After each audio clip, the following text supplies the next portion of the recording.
Disaster Risk Reduction Management Office nakaalerto na bangod sa ulan nga dala sang Bagyo Agaton. Flood-prone area sa syudad, hugot nga ginabantayan. Wala untat ang ulan nga na-eksperyensyahan sa syudad sang Iloilo sa sulod na sang pila ka adlaw.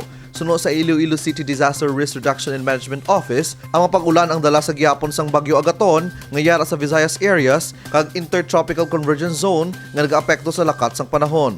Specifically sa Iloilo City, no? So wala taya wind signal number. So ang gina-experiensyahan tani nga ulan is cause man sang bagyo, no? Si Agaton kag kabulig ang ITCZ. So bale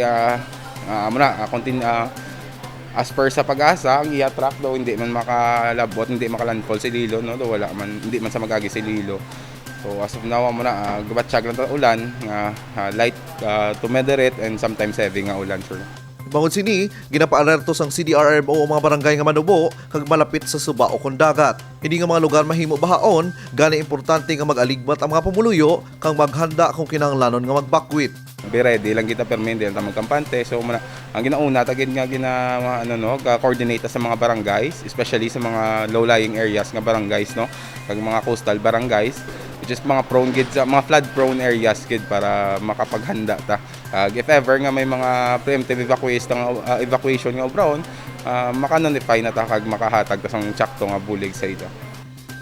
Nag-set up ng sang operation center ang CDRMO para magbantay sa anuman nga emerhensya. Sa piyak nga bahin, nag-anunsyo naman si Mayor Jelet Treñas nga maghatag sang konsiderasyon ang Iloilo City Hall para sa mga empleyado nga malate o kung mauli sa pagsulod sa trabaho magud sang wala untat nga ulan. Baton kita perme sang mga warning salin sa National Disaster Risk Reduction Council. Kag pasalamat man kita kay sa ila nga partnership upod sa mga telcos.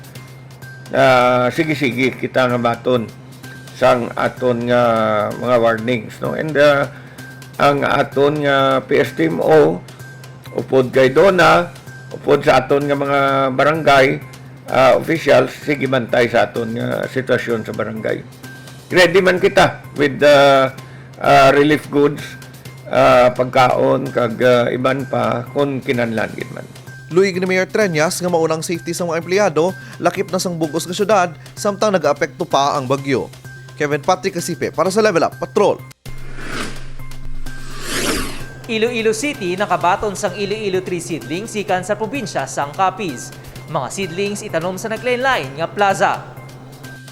Ginpangunahan kainas ng aga ni Mayor Jelet Treñas upod sang City Agriculturist Office, Senro kag City Nursery ang pagbaton sang 121 ka Iloilo Tree Seedlings gikan sa probinsya sang Capiz. Inibilang pagdumdum sa ika-121 ka tuig nga pagsungka sang Anay General nga si Esteban Contreras sa tion sang Filipino-American War.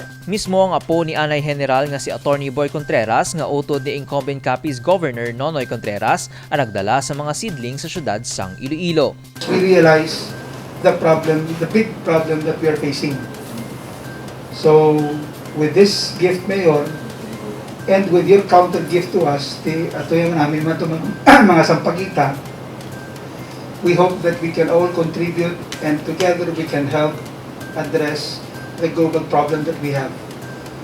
So that our children and our children's children will enjoy Mother Earth. Bilang pagpasalamat sang syudad sa mga Iloilo Tree Seedlings, nagatag naman ang lokal nga panguluhan sang Molave, Balayong kag Sampaguita para sa probinsya sang Capiz. Suno kay Mayor Jelet Treñas, ini ang nagapakita sang maayo nga relasyon sa mga syudad kag probinsya sa isla sang Panay. Ang ining adlaw siguro nagapakita kita diri sa Panay.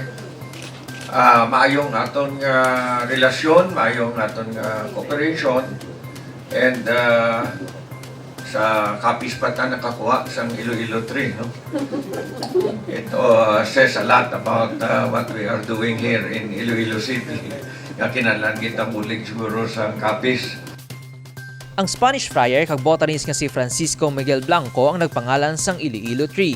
Sa iya libro nga Flora de Filipinas, ginhingadan ang kahoy nga Iloilo Tree, bangod nakita nga bugana ang pagtubo sini sa Iloilo. Sa karon, malaka na lang ini bangod sang deforestation kag makita na lamang sa Hamindan, Capiz. Tuig 2020 sang unang nagdonar ang Capiz sa probinsya sang Iloilo sang isa kagatos ka Iloilo Tree Seedlings.